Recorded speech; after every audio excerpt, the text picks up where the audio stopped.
Welcome to the Heart of Giving. I'm Beverly O'Neill, and in this program we talk about the nonprofits in the city of Long Beach. I'm interviewing the nonprofits so that you know what they do.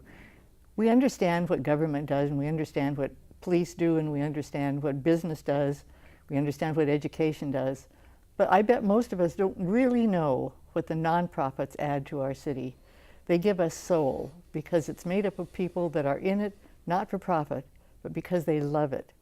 Programs for children, programs for adults, whether they're old, young, physically impaired, abused, people that need shelter, the elderly, the groups that help all of our citizens of our city are people that we should know and thank.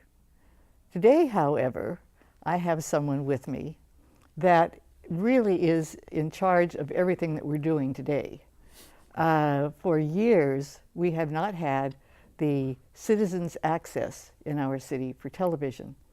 All of a sudden, here we are after a few years. And it's because of the person sitting next to me. I would like to introduce you to Derek Simpson. Hi, Derek. How are you? Great. You didn't know we were going to talk about you today. No. No.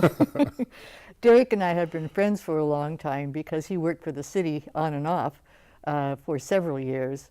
He's from Alabama, and he's been such an addition to the city of Long Beach for his concern, especially for our youth, and especially for the governing of the programs for youth. So, Derek, I just want to talk about you for a few minutes, and Sure. I know that when we met, I think it was when you first came to Long Beach. And tell us, before we talk about what you're doing now, give Sure. us a little background. Well, I moved to Long Beach originally in the early 80s, in 1983, and worked outside of Long Beach. I was working in Glendale or Pasadena or Brea. Didn't really sort of lived here, but it wasn't home. Mm-hmm. And then around 1992, as I mentioned to you earlier, I joined the Leadership Long Beach class. Good for you. Yeah, I was working at Security Pacific Bank, and one of the senior vice presidents said, "Hey, you live in Long Beach and you're now involved in management here at the bank, and we think that's a good program for you to represent us in." It is a good program. It was, and I got to really then know what you were just saying, the soul of the city, to know what really makes Long Beach special. And I found that to be intriguing, and it made it feel more like home then. Mm-hmm. And though I continued to work in other places and other capacities, this was always where I came back to. So that was cool. And then in 1994, to become the first alumnus of the year of Leadership Long Beach made it even more special. Congratulations. Yeah, I didn't know that. Thank you. Yes. And then what was your first position with the city? I know you were with the Y also, weren't you? Right. Well, interestingly enough, it wasn't as though I was working for the city, but in the early 90s, I got to work as the president of the Long Beach Community Partnership with George Murchison and Jane Netherton and Gene Bixby. It was a who's who board, Dr. Maxon back then and others, Carl Cohn. And in that, we were sort of the visioning process had occurred in Long Beach, and they created a nonprofit to actually make that vision a reality. And I became the president of that organization. And that's when I got to meet Jerry Miller and others in the city and work real closely with like the business licensing division. And it felt like I was a part of the staff, but it really wasn't because of just helping to address public safety. That's when I met Judy Seal. She and I worked together on that project, and it was education, public safety, and business development. Okay. And that was that first introduction to the city. You got to know a lot of people in the city. I did. Absolutely. Great people. And it was fun to watch, to leave. I left in 97 and came back, and then Jerry Miller. You went back to Alabama? Yeah. Oh, okay. But you came back. Yeah, 97. Well, it was interesting because I'd done a great deal here and had been involved, and I felt like if ever I were going to, ironically, re-enter the television industry, that I needed to do it before I got too much older. And how long have you been in this position, and what is this position? Well, currently I've been here 7 years as the executive director of the Long Beach Community Action Partnership. It's a Long Beach Community Action Partnership. Mhm. Okay. And we are a community action agency. There's 1,100 community action agencies like us around the United States.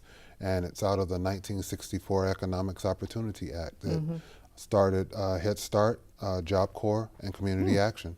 Those three came out of President Johnson's War on Poverty back then. And so the mission for us is to help families move to self-sufficiency. Typically we're addressing families' needs that are within poverty, low income. Our largest program, when I took over 7 years ago, we were 24 staff and $1.3 million. Today we're about 129 staff and about 18 total million that we're responsible for. So it's been tremendous growth, a lot of hard work, and it's been a labor of love, as you said earlier. Oh, it's a passionate job that you have to have passion for because of the hours and the energy that's required to make this work. Well, but now, like, before we talk about the community access station, Sure. You have a garden out here. Yes. What's that? Well, it's fun. Well, first of all, I'm from Alabama. Big community garden. Yeah, I grew up with chickens and horses. Why not have them here in Long Beach? No chickens and horses. You have. Yeah. Well, we do have chickens. Oh, We have 20 chickens, 6 ducks. Oh, my. Yes, we get fresh yard eggs every day. But it started from the Green Lab project that we had when the ARA funding came about with the city, another partnership with the city. And we transformed a small lot that was just hard dirt and rocks into a little I know oasis. it was a site, not a good site. It wasn't at all. It was an eyesore in many ways. And so we partnered with the Salvation Army, who's our landlord. We did such a great job on a smaller plot of land that they turned over the larger plot that you see on the corner of Spring and Long Beach Boulevard. And now it's become one of the premier urban gardens, I'd like to think, within the city of Long Beach. So it's a great project for us. Okay, let's get to PADNet. What is PADNet? The Public Access Digital Network. Because of our programs with youth and using digital media as the hook to get them involved. So you're getting them involved in programs like this? Yes, absolutely. We started out as you said, I work with youth, and this was an opportunity to move from just teaching them the basics of video to a possibility of working in the industry. So when this particular opportunity became available to take on the responsibility of operating public access TV for the city of Long Beach, I convinced my board of directors that it would be a great next step for us. A project that you could take. Yes, the board approved me writing a grant to the Knight Foundation through our local community foundation with the support of Jim Worsham and his team. That grant was funded. The city matched it with the PEG funds, Public Education Government Funds, and PADNet went on the air in August of 2012. PADNet means what?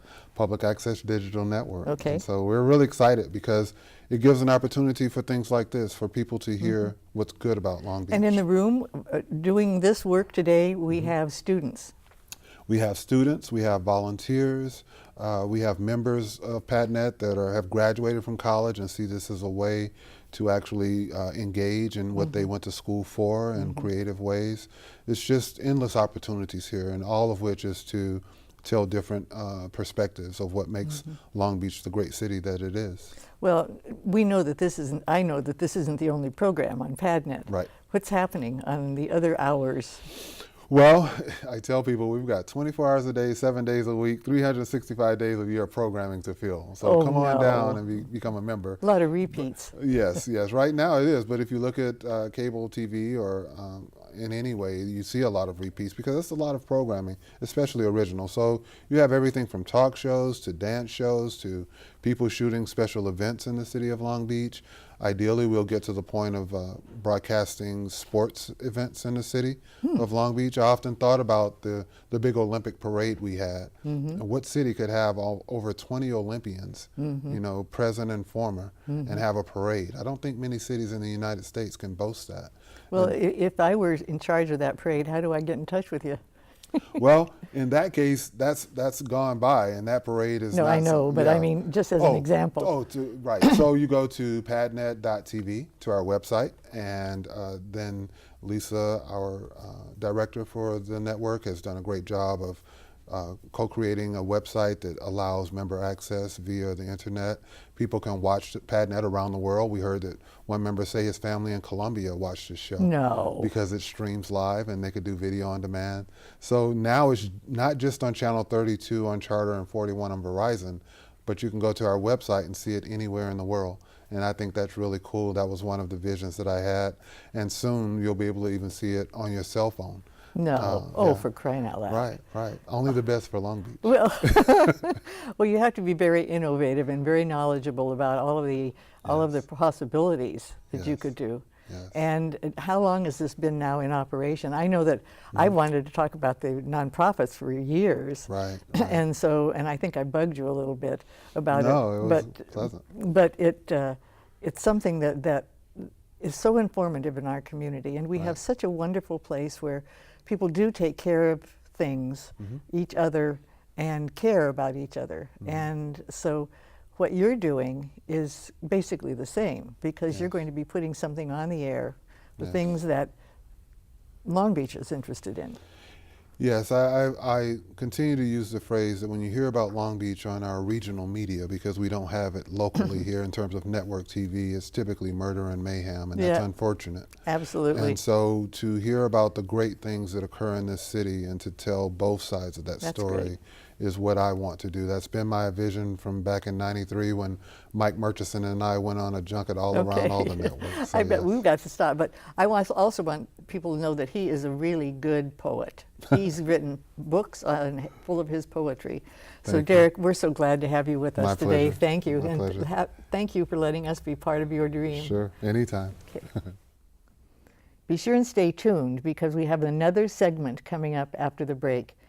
We're glad that you're with us, and stay with us.